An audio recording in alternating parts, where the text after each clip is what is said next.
चलिए, आज हम आपके पास एक नया टॉपिक लेकर के आए हैं। टॉपिक है हमारा फ्रैक्शन, भिन्न। अक्सर आप कॉम्पिटिटिव एग्जाम में देखते होंगे कि इस तरह के प्रश्न होते हैं। अभी आप इस तरह के प्रश्नों को जब आप एलसीएम प्रोसेस से बनाएंगे तो बहुत समय लगेगा। तो इसको हम आज एक नया रूप देने जा रहे हैं, नया प्रोसेस है। लेकिन उसमें तरीका है क्या कि आपको पहले भिन्न की पहचान करनी होगी कि भिन्न कितने तरह के होते हैं, कितने प्रकार के होते हैं। तो चलिए हम आपको आगे बताने जा रहे हैं कि आगे भिन्न कितने प्रकार के होते हैं। चलिए, हम आपको फ्रैक्शन के बारे में बता रहे हैं। ये फ्रैक्शन, ये भिन्न 3 तरह का होता है। ये 3 तरह का कौन कौन भिन्न होता है? सेम बेस, कॉमन बेस और डिफरेंट बेस। देखिए, किसी भी भिन्न का जो महत्व है उसके बेस पे डिपेंड करता है। बेस का मतलब हो गया हर, तो उसके हर पे डिपेंड करता है। आप जानते हैं कि कोई भिन्न जो इस रूप में होता है a/b, इस ऊपर वाले को क्या कहते हैं हम? अंश, और नीचे वाले को क्या कहते हैं हम? हर। तो कोई भी भिन्न का जो आधार है वो उसके हर पे डिपेंड करता है।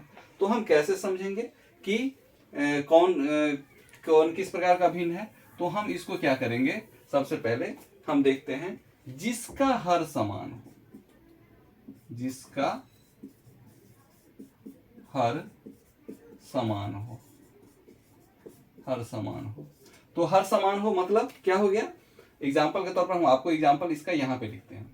इसका एग्जाम्पल क्या है? जैसे आप देख सकते हैं 1/2 जोड़ 4/2 जोड़ 3/2। अभी आपका क्या है? इस सब का हर समान है, ठीक है। अब ऐसी परिस्थिति में जब सेम बेस हो, आप बेस कैसे पकड़ेंगे? जिसका हर समान हो। सेम बेस हो तो आपको क्या करना है? सभी अंश को एक साथ जोड़ देना है। तो सभी अंश को एक साथ जोड़ेंगे तो क्या हो जाएगा? 1, 5 और 8, 8 और नीचे एक हर लिख देंगे तो 2। तो क्या हो जाएगा इसका आंसर? 4, 2 चौक 8। समझ में आ गया? इसी तरह यदि अब आपको हम अगली बात बताने जा रहे हैं, तो ये सेम बेस हो गया। इसका आप कुछ भी ले सकते हैं। जैसे आप ले सकते हैं 5/7 जोड़ 3/7। तो इसका आंसर क्या हो जाएगा? ऊपर वाले को ऐड कर देंगे तो क्या हो जाएगा? 10/7। सॉरी, इसको हम क्या करेंगे? 10/7 नहीं हो जाएगा, क्या होगा यहाँ पे? 5 और 3 को जोड़ देंगे तो क्या हो जाएगा? 8/7। तो आप समझ में आ गया कि सेम बेस किसको कहेंगे? जिसका हर समान हो। जब हर समान हो तो वहां पे हम क्या करेंगे? उसके हर को, अंश को जोड़ लेंगे और हर का हर लिख देंगे, वही उसका आंसर हो जाएगा। दूसरा हम बताएंगे ये कॉमन बेस। कॉमन बेस क्या? जब एक हर दूसरे हर को पूर्णतः विभाजित करे। वो किधर से किधर भी हो सकता है, बाएं से दाएं या दाएं से बाएं। हर पूर्णतः विभाजित करे, विभाजित करे। अब आपको इसका एग्जाम्पल फिर हम ऊपर में ही लिखेंगे। हर पूर्णतः विभाजित करे। अब हर पूर्णतः कैसे विभाजित करेगा? जैसे आप देख सकते हैं, छोटा एग्जाम्पल ही पहले हम देते हैं। 1/2 जोड़ 1/4। अभी आप क्या देख रहे हैं इसमें कि ये जो हर है, इस हर को पूर्णतः विभाजित कर रहा है, पूर्णतः विभाजित कर रहा है। तो या ऐसा इसका दूसरा एग्जाम्पल ये भी हो सकता है, 3/14 प्लस 2/7। अब देखिए, आपको इधर से इधर विभाजित करना है, मतलब दोनों में से किधर भी विभाजित कर सकता है। एक हर दूसरे हर को किधर भी विभाजित कर सकता है। वैसी परिस्थिति में आपको क्या करना है? यहां से यहां भाग ले जाना है, मतलब भाग देना है। 2 से हम भाग देंगे किसमें? 4 में। जो भागफल आएगा उसको हम यहां इससे गुना कर देंगे। गुना कर दिए। अब यहां पर जो गुणनफल आएगा उस गुणनफल को हम यहां पर, अगर जोड़ रहेगा तो जोड़ देंगे और घटाव रहेगा तो घटा देंगे। तो आप यहां पर देखें, 2 से भागा देंगे इसमें तो क्या आएगा? 4 में भागा देंगे तो क्या आएगा? 2। और इस 2 को इस 1 से गुना करेंगे तो क्या हो जाएगा? 2। अब यहां चूंकि बीच में प्लस है तो 2 में 1 को जोड़ देंगे तो क्या हो जाएगा? 3। और नीचे हमेशा बड़ा वाला हर लिखेंगे तो क्या हो जाएगा? 3/4। उसी प्रकार इसको जब हम भागा देंगे तो इधर से, अब यहाँ पे क्या है? इधर चूंकि बड़ा हर है तो इधर भागा देंगे। तो 7 से भागा देंगे 14 में तो क्या हो जाएगा? 2। 7 से भागा देंगे 14 में तो क्या हो जाएगा? 2।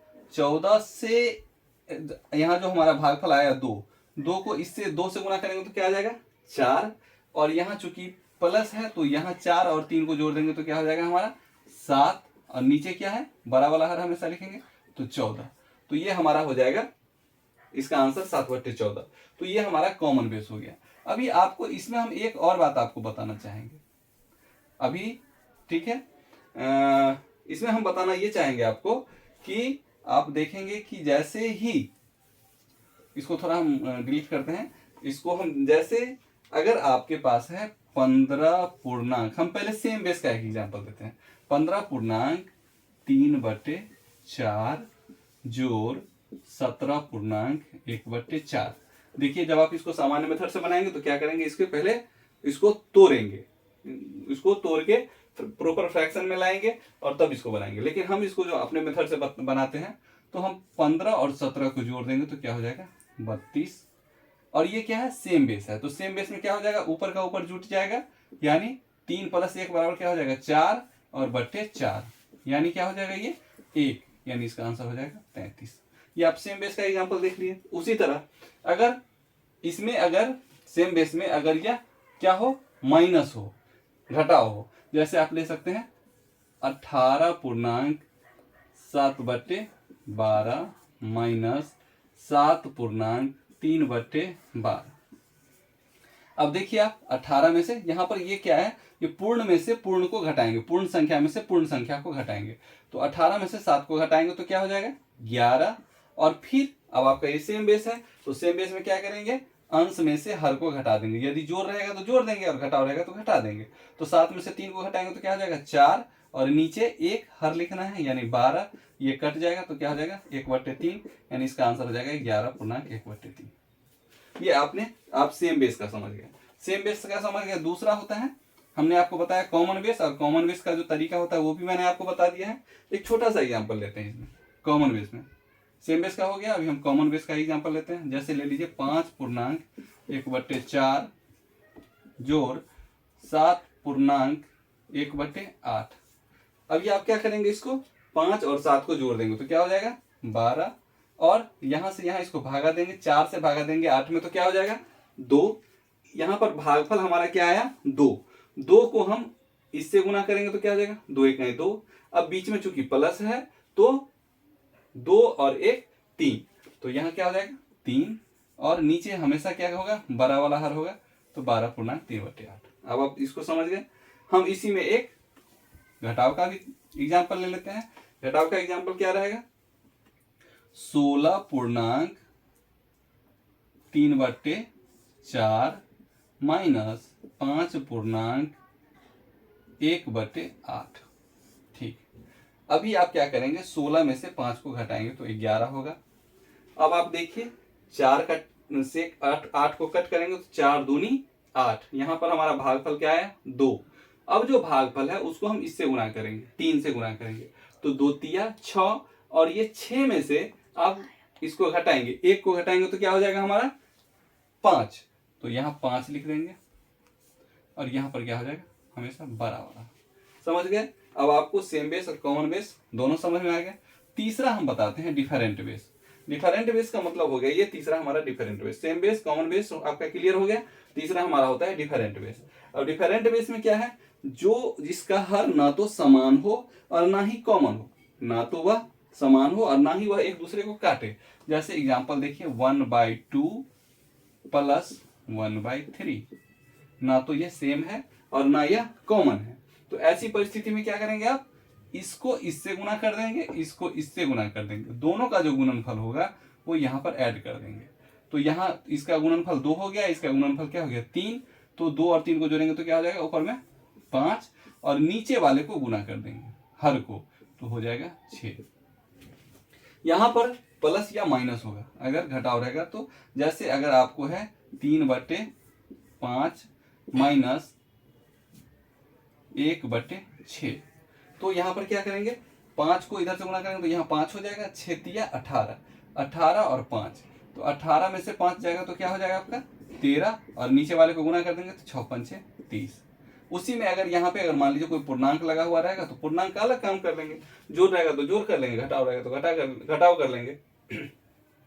मुझे लगता है कि आप सेम बेस, कॉमन बेस और डिफरेंट बेस को समझ गए हैं, और अगर आपको थोड़ा सा भी कंफ्यूजन होगा तो आप कमेंट के माध्यम से मुझसे पूछें, और इसके ढेर सारे एग्जाम्पल आप अपने मन से बनाएं और उसको सॉल्व करें।